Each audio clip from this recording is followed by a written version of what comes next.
2022 künyeli 166-33 numara. Arkadaşlar erkek bir kuş. Elde uzun, sırtı beli güzel arkadaşlar. Elde çok iyi bir orantısı var. Kanatları uzun ve kanat petleri kalın bir kuş. Kanatları çok kuvvetli. Tüy yapısı harika. Sağlığı çok iyi bir kas yapısı var. Her şeyle mükemmel bir kuş alan ayrılıyor.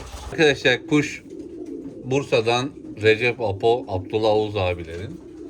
Arkadaşlar kuş çift taraftan %100 Hardy Kure'dir. Kuşun babasının tam kardeşi arkadaşlar Tayland Nongkong'da 530 kilometrede final şampiyonu.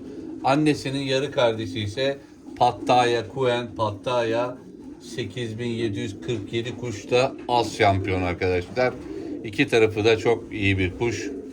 Her şeyle mükemmel, beğenmeyen iade garantili, alan hayırlı olsun.